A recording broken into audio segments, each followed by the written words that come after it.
How's it going, everybody? Hope you're having a wonderful day. Labor Day weekend is finally upon us and a hurricane coming.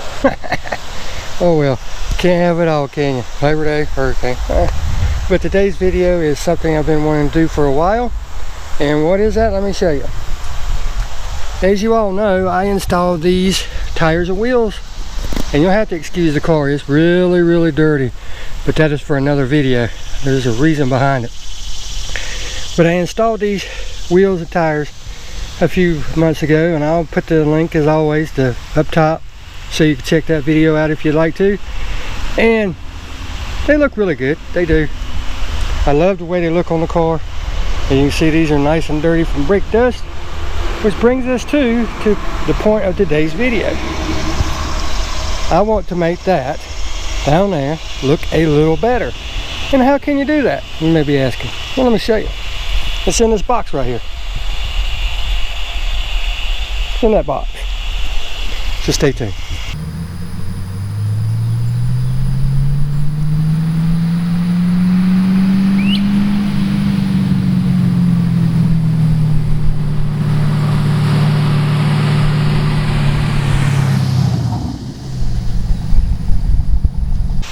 There you are. Thank you so much for sticking around. So what's going to make this look even better?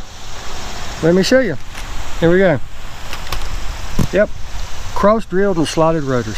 I have been wanting these for a long time, but it always seemed like something got in the way.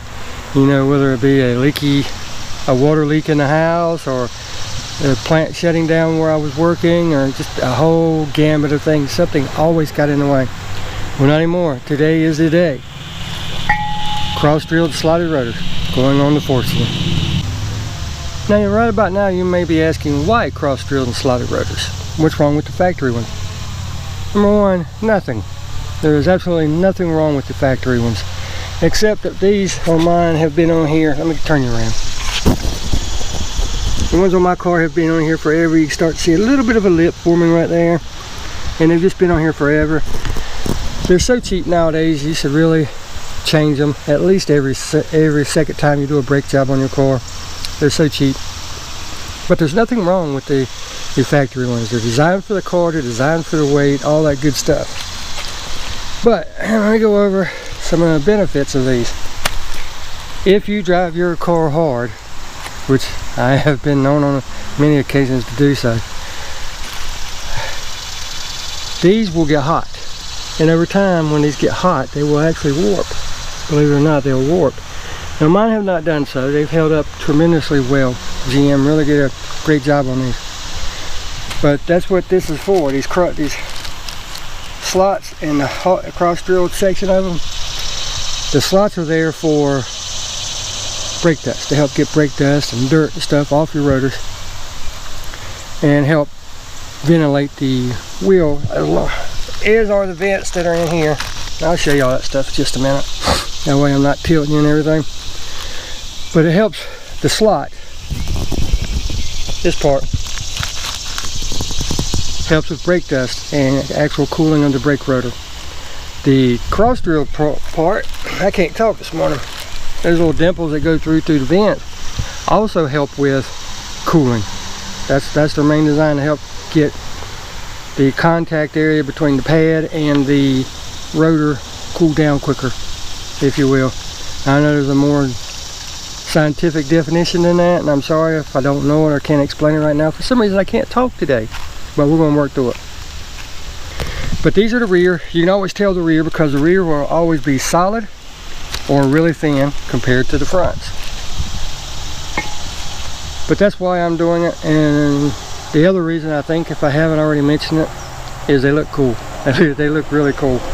But you have to be careful, because if you get the cheap ones, what can happen is, where you see these cross-drilled holes, the really cheap eBay ones will break right there. You'll have these on your car, you'll go to hit them one day, and all of a sudden you hear it's like a bam, yeah! It won't stop right, and it'll be jumping all over the road as you're trying to stop, because your rotor just messed up. But let me get the tools out that you're going to need. I'll show you all that, and we will get this going. Alright, first things first, and I'll walk you through the tools as we do this. First thing you got to do, of course, is get the car up off the ground and be safe about it. Now you can do this however you want to do. Some people don't have the tools that I have, so use your own discretion, but be safe, because no part, no car is worth you getting hurt. But the first thing, of course, is you're going to have something to take your tire off with. In this case, I have the non-marring, non-scratching lug nut socket. I got mine at AutoZone, and it happens to be a 19 millimeter. All right, 19 millimeter. Need a breaker ball or a long ratchet or something to break it loose with. You need jack stand.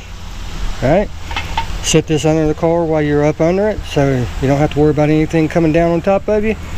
Jack to get it up, and something to put under the front tires. In this case, I have these handy dandy wheel chocks. I've had these bad boys forever, and you operate them one-handed, as you can see. They're very good, very nice. And I don't remember where I got them, but I've had them forever. So let's get the tires chalked up first. Like I said, I can do this one-handed with these. So just pull it open, let it go down, flip it upside down so you can grab it, and then now it's done. Just take it, slide it on the front tire, all the way under till it makes contact. That's simple. You see how easy these are? Tilt it back, use your other finger to grab it, pull it up, and it's done. Down and under, all the way. Now you don't have to worry about that going anywhere. Now let's get the car up. I forgot to mention, before you jack the car up, it's a good idea to go ahead and break your lug nuts loose. So that's what we're going to do first. Then we're going to jack the car up, get it up off the ground, and then put our jack stand on it and get it supported.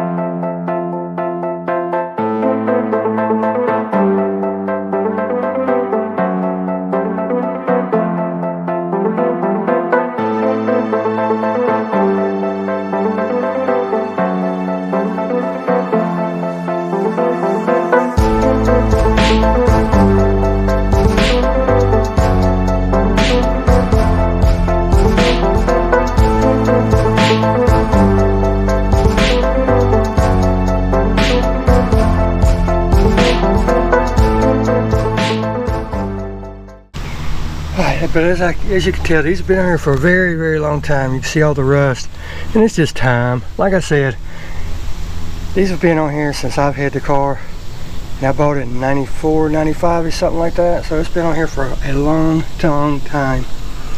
You can see the vents aren't stopped up. That's what these are for. These are for cooling. This surface gets hot as you apply pressure. This surface gets hot, and then there's a way for the hot air to get out. So that's how they do it. And as the wheel spins, the force, centrifugal force, will actually throw the hot air out. If that makes sense to you. But you can look at them. They've got a few gouges in them from where stuff's gotten trapped in the rotor and couldn't get out, like a rock or something like that. You know, a little bit of road debris gotten in there, and it just rubbed over time, and it's got a few little gouges and stuff in it. And it's just old. It's time to replace it. So that's what we're going to do today. So let me get you the tools that we need and all that stuff. First I want to show you, before you do it, you want to compare to make sure that they are roughly the same size. Typically the new ones will be thicker, especially if you've had them on as long as I've had mine on. These are worn down because that's what happens. You have your brake pressing in on the metal on both sides, so after time it's just going to get thinner and thinner and thinner until they're no good. So by replacing these, you're putting the thickness back in, and your brake calipers, when they press, will have more meat and more substance to grab hold of, and won't have to travel as far each time. And your brake pressure, your brake feel, all that stuff will be just like when you bought the car brand new. That's why it's important to maintain all these parts. Like I said, I recommend every second time you do your brakes, do these, but that's just me.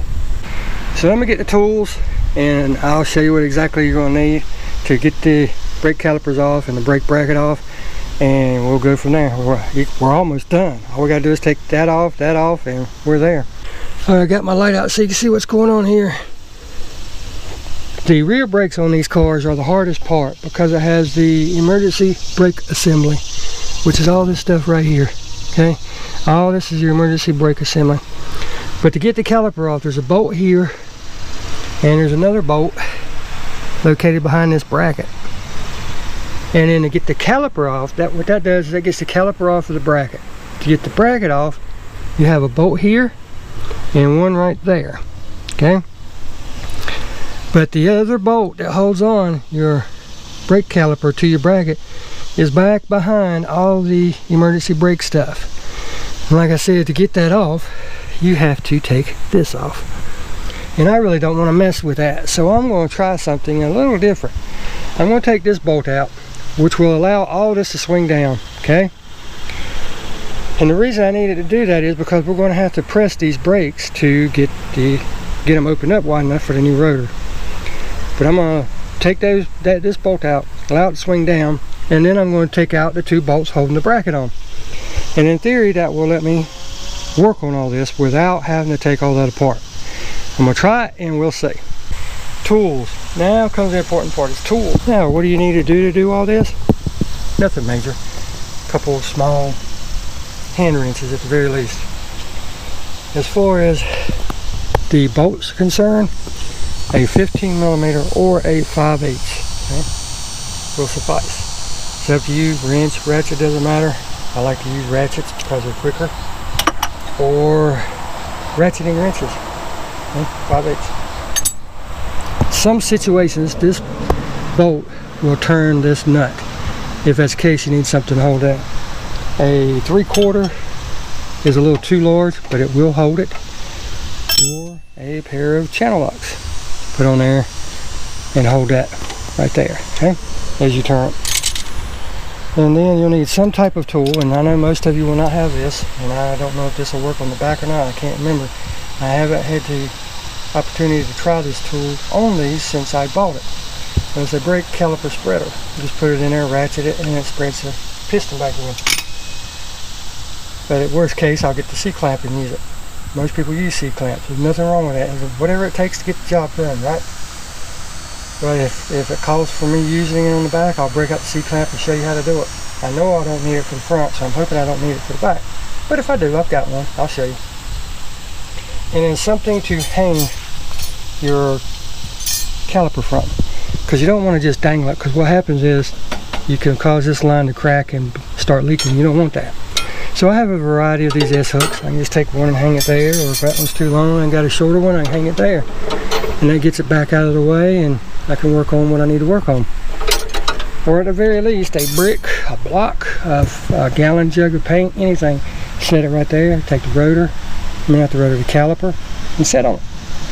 So let's get everything set up and I'll show you how to do this. Now, first thing up, I'm going to break this nut loose. Bolt. There we go.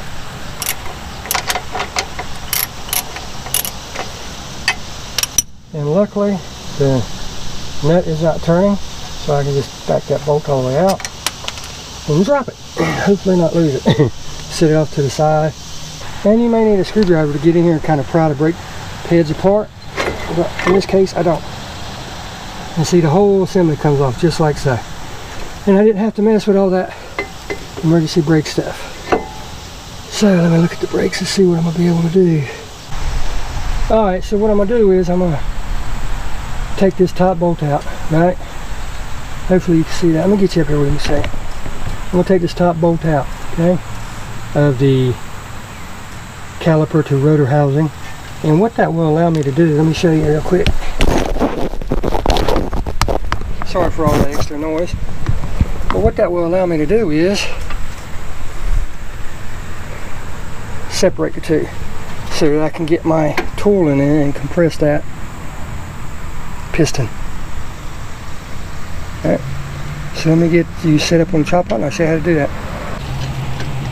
Now just to recap, I took out that bolt and that bolt out of the bracket so that you can pull the whole assembly off, because we don't want to mess with the emergency brake stuff today. That's a whole different ball game in video. And I took out this one upper caliper bracket so that I could then rotate the bracket out of the way so that I can get my tool spreader in here. Now if you don't have the tool spreader or the caliper spreader, C-clamp from here to here and then just tighten it down. but put a brake pad or something on there so that you're not actually pressing on this. And the important thing is right now is while you've got everything accessed, open, that you can see, check your piston, make sure there's no leaks or anything missing. Check your brake pads to see how much brake wear you've got. I've still got a lot of life within these, so I'm not going to worry about changing those right now, but if I did, now'd be the time. Put your brake spreader or your C-clamp in there, alright? And just start rotating that, and that pushes that piston back in. And you want it pushed all the way in, because trust me, if you don't, things won't fit right.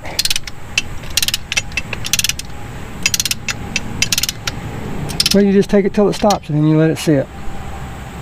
And there's something else I'm going to show you at this point so that we can cover it and so that you know what's going on. So let me hang this up out of the way and leave pressure on that for just a second. Now, as you saw, I pressed that piston back in. And I should have mentioned this to start with, but I'm going to mention it now at this point because we've only done one. I still got 3 more to go. Oh, doing videos takes time, but I enjoy doing it. But when you press that back in, all the fluid that's in that caliper and all the fluid that's in that line that you're just pressing back in has to go somewhere. And where does it go? It goes back into your master cylinder. So what you want to do is keep a visual eye on this master cylinder, because you may have to remove some of that brake fluid when it gets up to the top. Because if you don't, what's going to happen is it's going to overflow, it's going to push out from underneath this lid, it's going to get all over everything, all over your painted surfaces. And trust me, brake fluid and paint do not mix. Brake fluid would actually remove this paint if you left it on there unattended. So keep eye on that. We're good on that one. I can see I'm just below the molded joint, so I could probably do the 2 rears. And then I'm going to have to remove some for the front. But just keep an eye on it. You don't want to overflow, and when you do remove it, you don't want to remove too much, because what's going to happen? You're going to need new brake fluid to put back if you remove too much. So I suggest keeping it, you know, when you've got all 4 of them pressed out, pressed back in. If your brake master cylinder is full, that's fine, leave it as is. But if you have to remove any, you keep in mind that you're going to have to put that back, which brake fluid is really cheap. So let's get back to the rear and let's finish this job up. We're almost there. Now the fun part, the moment that we have all been waiting for. Removing this. This is your brake rotor, for those that didn't know. And removing it is very simple. Boom, voila. And now, as you can see on the back of it, how old it is, how rusted and all that stuff, how pitted it is around the edges and all that. So now is the perfect time to get rid of this. Now I'm not going to just throw them away. No, not me. I'm going to save these. And number 1, I'm saving it in case I ever want to sell the car and demod the car and put the factory stuff back on. Or in case something, God forbid, happens to one of my new rotors, I've got a backup. I don't have to worry about running to the store real quick trying to find something to replace it. Nope, I've got the backup right here. Now, while we're in here, like I said again, take a look at everything. Anything you can fix now means you don't have to take all this back apart again. I just want to make sure you can see all this. Let me turn you down a little bit. I know you can see it there. That's it. Hang up back up just a hair. I am sorry, everybody. Clean these hub assemblies. If you see anything on them, any kind of debris, any kind of buildup, a little cheap wire brush and just clean it off, right? You want that surface as flat and clean as possible. And if you live up north or somewhere that gets a lot of snow, I would strongly, highly recommend putting some anti-seize compound on there, or even some of the cheap brake noise reducer, right? And ceramic brake grease, even some of that. It comes with brake pads when you buy them. I always save it. I don't always use it, but I always save it, because I typically use something else. And if you've seen any of my other videos, you'll know what I'm talking about. But yeah, you can just take this, put it on your finger and work it around. And that, number 1, it prevents it from rusting. And number 2, it prevents it from rusting to your rotor. And it also quietens down, because anytime you have metal to metal, that's a chance for noise. But I'm not going to worry about that here, because I didn't have noise to start with and I don't have a lot of rust. But I just wanted to give you that tip. But now, the moment that we've all been waiting for.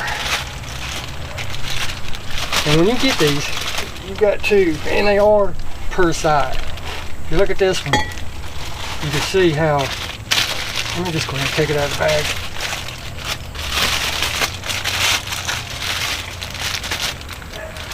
You can see how the slot is facing toward the front of the car. That is wrong. You want the slot facing the rear of the car like that.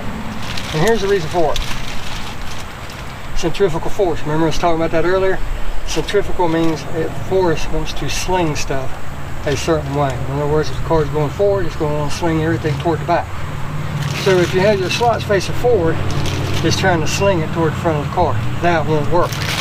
It will not work. Trust me. But that's where we're at. We're on the right side of the car.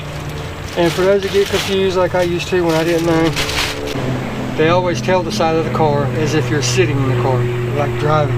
You're sitting in the front seat. The right will be your right hand side, which will be the passenger. The left will be the driver's side. So that's how you know. Then all you do is test fit to make sure they fit.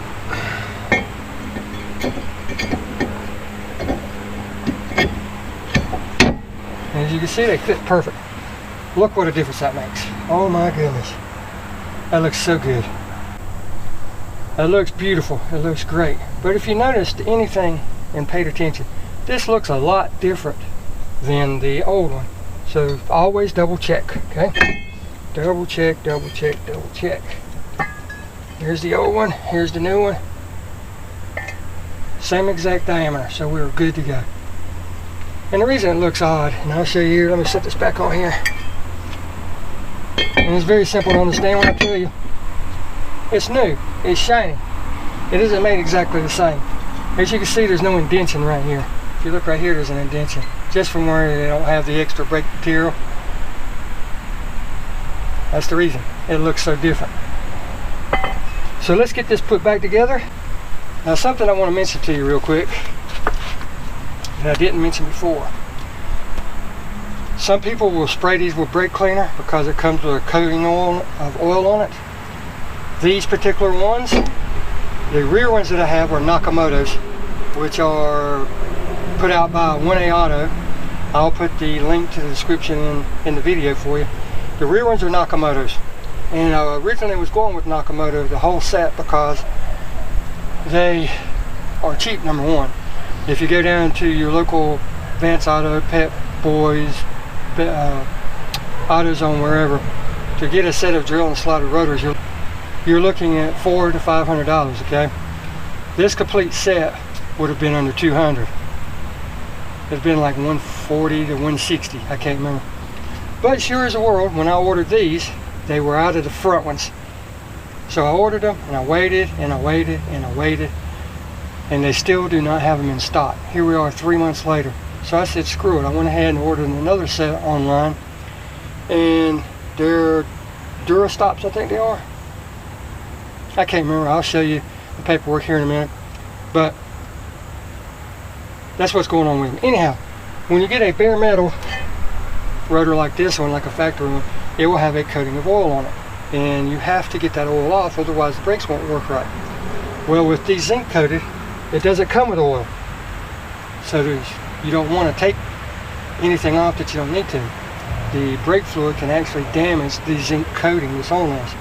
And you don't want to damage your brand new brakes. That's the whole reason you're putting them on. They're new. So be sure to contact the manufacturer or contact whoever sells them, or look in the instructions if you have any to see if it's okay to clean them. In this case, it's zinc coated. I contacted the manufacturer. You're not supposed to clean them with brake cleaner. So let's get this put back together. Alright, hopefully you can see everything okay. I think you can. I think you can see everything just fine. But my brake spreader's been on here for a while, so we don't have to worry about it pushing back in. So we flip the lever the other way, and it comes right out. Now I need to take my gloves off, because we're going to be putting the brakes back together. And I'm going to go ahead and put some of this brake grease on the rotor itself. I mean, not rotor, on the piston itself, because that gets a lot of use and a lot of abuse.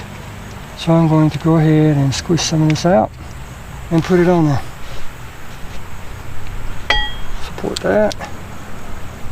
They don't give you much in these little packs, that's why I tend not to use it. I use something else. But yeah, squeeze some of it out on there. Take my finger and just rub it all over everything. Because again, anywhere you have contact with metal is a possibility for noise. So just rub that on there. Get my hanger and go get something I forgot, which is a rag. I'll be right back. Alright, it's time to put the brake pads back in, and again, use a little bit more of this grease. Put it on the little spring there, and then we'll put it on the ends where it makes contact.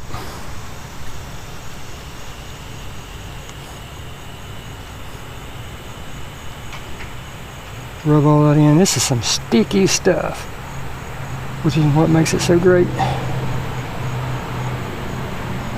Means it won't wash off too easily. Got my rag. Now all you need to do is take your brake pads, like I said, grease each end of it, right? As you see, I've got them all done. And reinstall your brake pads on your brackets. There's actual grooves to where they go, and that will hold them in place. Just do like that. Get them in the grooves. Hold them in place. If they won't stay in place, hold them with your fingers. Make sure the spring is straight. And just close the housing up on them. Just push in with your fingers, hold them in place, and then wiggle the caliper until it will go over it, like so. And that's all there is to it. Pay attention to your springs. If they're not right, back it back out, rotate it until it is right, because that's what holds it in place. Once you get that, take your last bolt,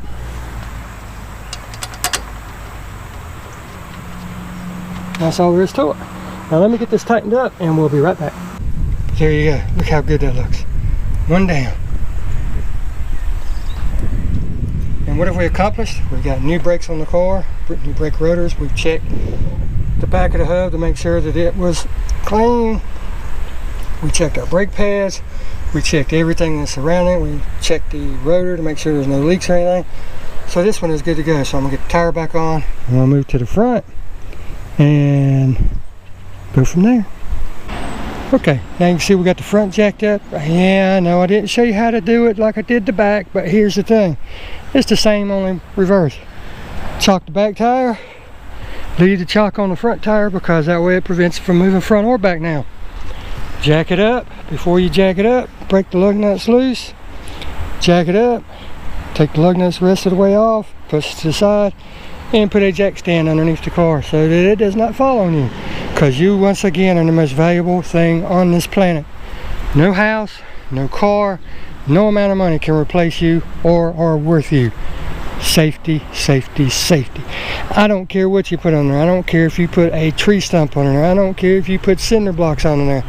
Old tires and wheels, I do not care. But you put something under there, if we find out you didn't, I'm coming to see you. But here we go. It's the same exact process as the back, except for one minor thing. On the front of these cars, on the 1993, I won't swear for the rest of them, but on 1993, there is no caliper bracket. The caliper bracket is built into the hub assembly. So all we have to do is remove this caliper, squeeze it like we did before, hang it so that there's no issues with it, pull the rotor off, put the new rotor on, check everything, make sure everything's good. Or you could do it now. You can look at your A-arm bushings, you know, your A-arm bushings. You can look at your sway bar end links, your boots going to your power steering, your tie rod end links, all that good stuff. Always, whenever you have a tire and wheel assembly off, check stuff like that. That way you can see if you've got an issue that needs to be taken care of before it leaves you on the side of the road somewhere stranded. But the only thing different on this car, like I said, there is no actual rotor bracket that holds it on. It's part of the hub assembly. But there's a different tool you need. There's a bolt here and one at the bottom, and I'll show you that here in just a second. But it takes a 3/8 sized Allen wrench. Let me get it around here so you can see it. There you go, 3/8. I hope you can see that okay. 3/8 of an inch. And that's all it takes. Now you can get the 3/8 Allen wrench. That's just the wrench, and I'll insert a picture now so you know what I'm talking about. Or you can get one of these fancy like this that's made into a socket that will fit onto a ratchet or a battery operated ratchet or air gun, whatever you use, whatever you have handy. And that's easy. That's it. This one is easier than the rear, so this one won't take no time. Alright, as I said, let's put this all off. 3/8.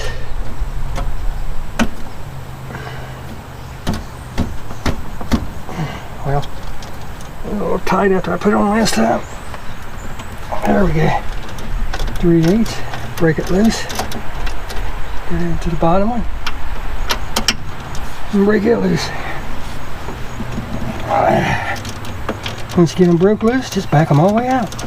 Pretty self-explanatory. Now you may or may not, depending on your application, need a screwdriver to force the rotor off, because once these push in, they do keep a little bit of tension on them. Sometimes you cannot work them off by hand. And we'll see in this situation. If we need one, I'll grab one. I got one.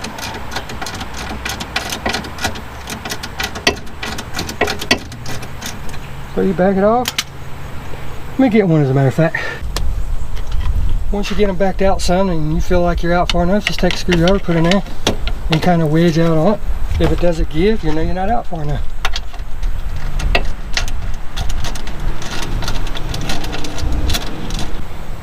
In some instances, you may need to take your screwdriver and find a place to wedge it in there and kind of pry on the piston a little bit. That will loosen everything up, see? Then you can try this. If that still does not work, then it still needs to back out some more. Now when you deal with older cars, you know how things are. Sometimes you may have to put some pressure on this as you turn the bolt to get it to break loose. That way you know when you are there. And see, that one is now all the way loose. But eventually you'll get it like so. And now again is the time to inspect everything. Your brakes, your brake pads, your rotors, everything. We know we're replacing the rotor, so that's no concern. Check the brakes. I just put these brakes on not long ago, so there's no need to worry about that. So for this second, we'll get a hook and hang that out of the way. And the time we've all been waiting for. Look at this. It slides right off. Yay! Look at that. Again, now is the time to check everything. As you can see, here's the bolt holes that hold the rotor, the caliper to the hub assembly. It's not like the rear, it's not an individual bracket, it's part of the hub assembly. Here's the actual hub. As you can see, there's 4 bolts that hold it on. They come in from the back side. Now's the time to check to see if it's loose or dry or makes any kind of noise. It does not. I see that I need a new boot for that, but I'm going to be replacing the tie rod ends on the inner and outer because I now have one of the inner ones that are popping. I haven't decided. I'm either going to replace the whole rack assembly or just the inner and outer tie rods. But either way, when I do that, I'll be giving you a video then. There's nothing wrong with this one. It's not loose. There's no play. It doesn't make any noise, but it is busted. I mean, come on. As old as this car is, what do you expect? But that's now showing signs of wear, so but that's what you do when you're in here. Now we are going to be pushing this piston back in, so we need to be able to get to it. So off comes that outer brake. And then we can leave this one in because I think my tools will fit. Back it out and see. Yep. It will fit in there, so you just slide it like so. Put it to where it pumps it out. Because if you don't, there's that ambulance that comes every time. Y'all thought I was kidding. But anyhow, you stick that in there and you ratchet it where it pushes the piston back in. Just push it all the way in until it won't go anymore. And keep an eye on your brake fluid. Make sure it's not coming out. I've got room to spare on this side, so just push it all the way until it stops.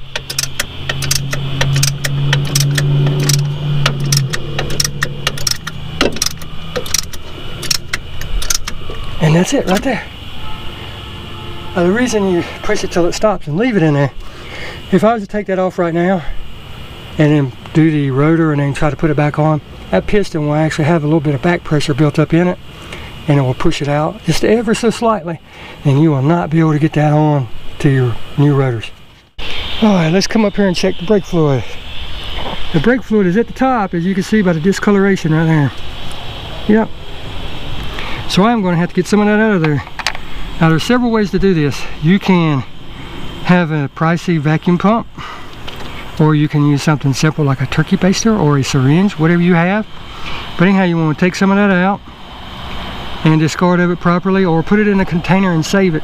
All this is brand new brake fluid because I just bled my brakes, my whole system, a couple months ago. So I'm going to actually save this. I'm going to put it in a cleaned out bottle and save it, and then as I need it, I could put it back in. Or if you so choose, you can actually have a brand new bottle of it handy and then top it off when you're done. Either or, it's up to you. But that's why we check it.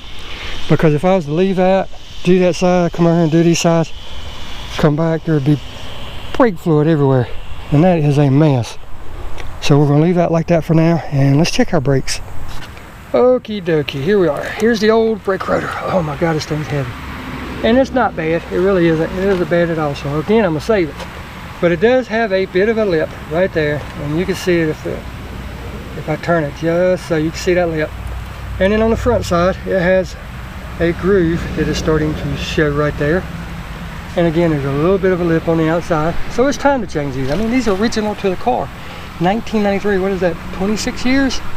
26-year-old GM, you did a good job back then. Great job. But as you can see, it's old, it's got rust in it. None of the brake vents, holes have anything in them. All those are clear and everything, so it's done its job.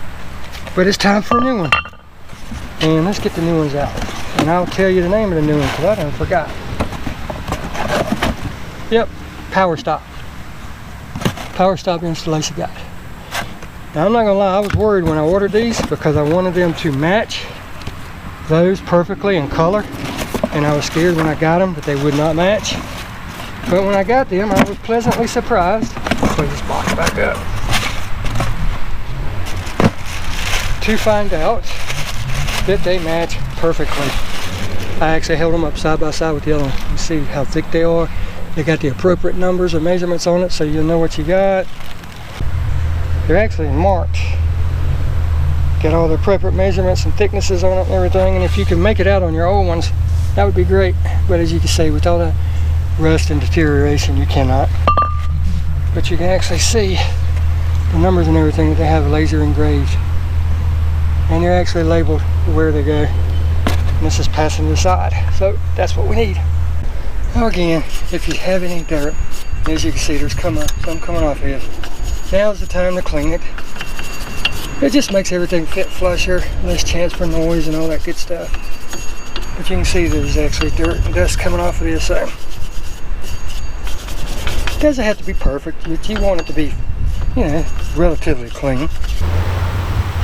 Oh, and I'm gonna have to apologize. The other camera died on me, the battery, so I had to switch cameras. I don't know if it's going to matter or make a difference in audio quality, video quality. I'm not sure, but we'll go with it and see what happens.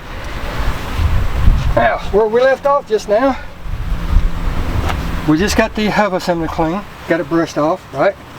Got that brushed off nice and clean. Now, if you prefer, you can take some brake cleaner and clean it and wipe it off. Whatever, as you can see, there's a big difference between that and that. So now that I've done that, I've got to do the rest of it. There's no big deal. But we've got that. Now we're going to take our brand new rotor, peel the sticker off of it, so that it does not create an unlevel surface. And I know it seems nitpicky, but that's just the way I am when it comes to stuff. Well, I should have done it beforehand, but I didn't, so I'll do it now. Get the label off of it. And again, per the manufacturer and everything, we will not be spraying these with brake cleaner because it's zinc coated, and we do not want to take that coating off. Looks good on there, don't it? Take two lug nuts. Stick them on here so it holds everything in place. Get that out of the way so it won't be holding you out. And if you ever do this and the lug nut won't go on all the way, you can get some big washers and put on there. But typically your lug nuts will hold it. And if for some reason they don't, it's no big deal. You can get by without it. Because these aren't going to go all the way in like they did on the back ones, I can tell that now. But they make enough contact where to hold it relatively still.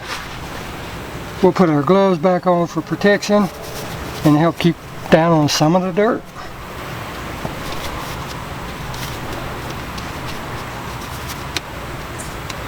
Take our spreader tool back off. This is a handy dandy little thing. You can get them online, and I'll try to remember to put the link to them in the video. They're pricey. There's some cheap ones out there, but this is made by Blue Point, which is an off-brand Snap-on, and Snap-on sells it. They just sell it under the Blue Point brand name rather than the expensive Snap-on name. But it's very handy, as you see. And I shouldn't have to do anything other than put my brake caliper back on. I mean my brake head back on. Alright. Make sure the pins are locked in the holes like they're supposed to be. Right there and right there. And it should just slide right on. Make sure the bottom ones are on the bracket and go with it. Work it and wiggle it, it goes on. Then all you gotta do is put the bolts back in. That's the hard part most of the time, because they're done stuck. You just lightly tap them in, and then you should be able to spin by hand. You can feel the thread hole.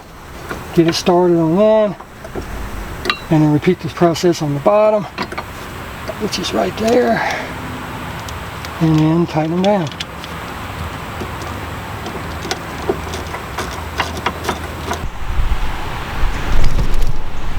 Now once you get everything put back together, of course you want to go back and tighten your lug nuts. You want to snug them before you set it down on the ground. That gets everything nice and straight, flat. Then you go back after the fact and give them the proper tightness. Now I'm just hand tightening these for right now, which is fine. But if you ever tighten them, you run the risk of snapping off a lug bolt, which you don't want to do. So I'll come back with my handy dandy torque wrench and spec these to the proper torque specifications, which is 90 to 110 foot-pounds or pound-feet, however you want to say it. But there you go. Go back, make sure you have everything tight before letting it down the rest of the way. That's all there is to it. Okay, back up to the master cylinder. As I mentioned, it's full, so we need to get rid of some of that. So in this case, I've got brand new brake fluid, right? From when I did my system bleed. So I'm just going to go ahead and replace any I take out of there. But I need some kind of container to put it in and something to take it out. Now this, I've had for a long time. I use this for everything. I use this, I do a lot of photography, and especially water drops and stuff like that. So that's what this is for. But you can use shop towels, paper towels, anything. Just stick down in there, dab it, soak it up, pull it out, get some of that out of there. And all you do is just remove a fair amount of it. You don't want to remove it all, because if you remove it all, you're going to put air in the system, and that's a whole entirely different process. But since we are now full, we can remove a good bit. Do one tire, or one brake, however you want to call it. Come back up here and remove it again, and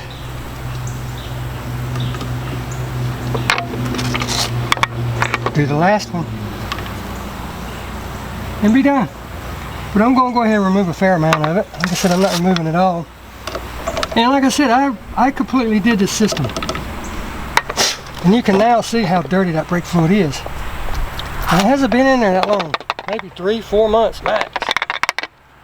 That's how much I'm taking out. I'll get one more thing. Like I said, I'm not taking it all out because I don't want to reintroduce air into the system. I'm going to put that in there. We're going to seal that bottle up. And we're done with it. But the main thing is now when we compress the other rotor, we won't have brake fluid going everywhere. So I'm just going to set this over to the side and leave it out here for right now, because when I do the front, which is what I'm fixing to do, I will probably need to come back and do it again. Then once we do that, we top the system off and I'll show you what to do from there. Alright, we've got this side done. It's completely finished and everything. I'm not going to show you how to do the other side because it's exactly the same. So there's no need in you watching me do that again. So I'm going to go ahead and do that. Then I'm going to come back, explain a couple things to you, and we'll wrap it up. Alright, we've got everything on. We've got all the tools put up. We've got all the brake rotors put up that we took off. Everything's looking really good. And we're done, right? Yeah, not quite so fast. There's something else you got to do. Actually, two more things. Let me get you right here. I'll show you what you got to do. Now remember, we compressed all four of these rotors. All four of these brake calipers. So all the fluid backed up. And as you can see, it's full right now. But the fluid we took out is in that bottle over there. So what we got to do, I'm going to set the brake fluid right here, is get in the car. And it's always a good idea to have your key with you, but you don't need it necessarily. We're going to get in the car. And we have to set the brakes. Because we now have them pushed out, they're not making contact with the rotor. They now need to make contact. So what you want to do is just pump the brakes. And it will go all the way to the floor very, very easily. Because like I said, you have them pushed in, there's nothing to provide resistance. And once you do that, I suggest cranking it up.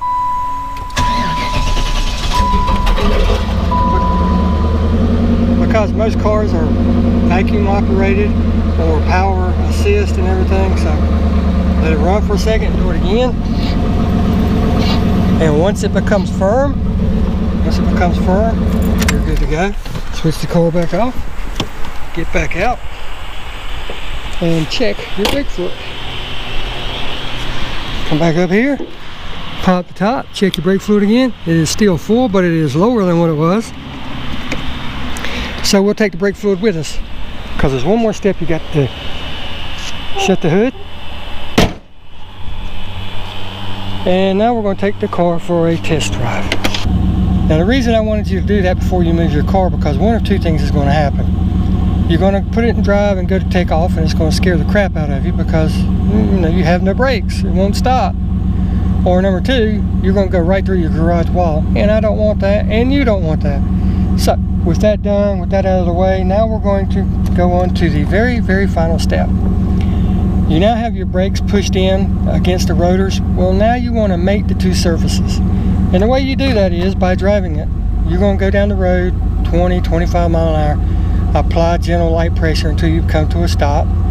Go down another road or another distance. Get it up to 40, 45 mile an hour. Apply some pressure and come to a gentle stop. After that, the surfaces are mated. They're bonded, not bonded, but they're aligned with each other. Everything is settled. Everything's fine. Check your brake fluid one more time and you're good to go. So let's go. I'll show you what I'm talking about. I should be able to get up to speed in my driveway for the first one. Yeah, there's 15. We'll come to a stop. Nice gentle pressure, just like regular. Get out here on the open road. There's 20, 25. You can go faster if you want, but then you're going to apply brake pressure and come to a gentle stop. This is all you're doing, is just mating the surfaces. Now I'm going to make a left right here and do it one more time. Like I said, up to about 35 to 45, somewhere around there.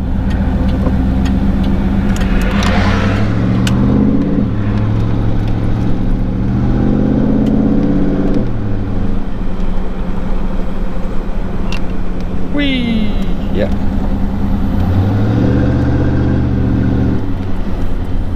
come down and make a stop.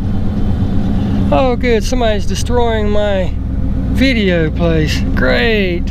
Thanks a lot, guys. I appreciate it.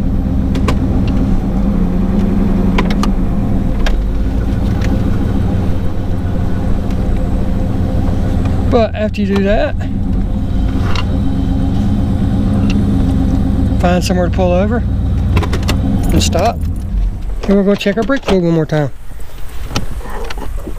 Pop the hood.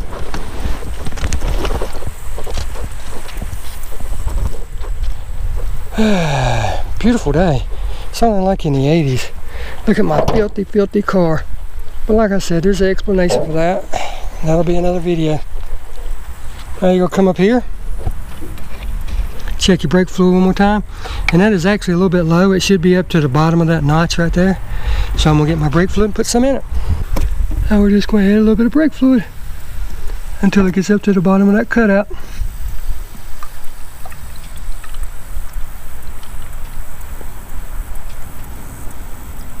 Ah, crap.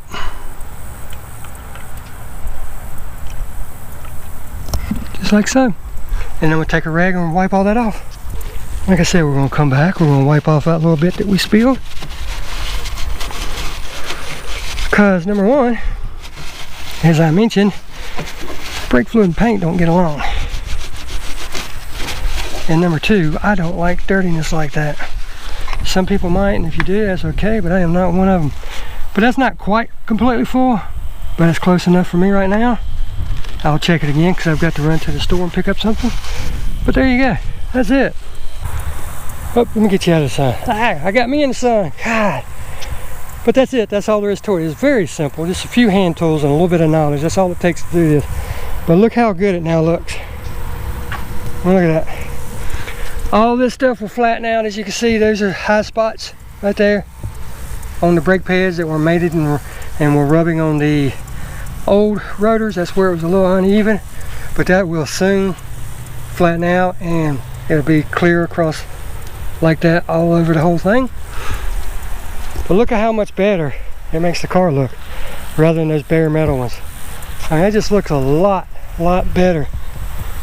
And that's all there is to it. So until next time, you guys get out there and enjoy your car. I enjoyed the heck out of doing this, and we will see you in the next video. Thank you so much for stopping by.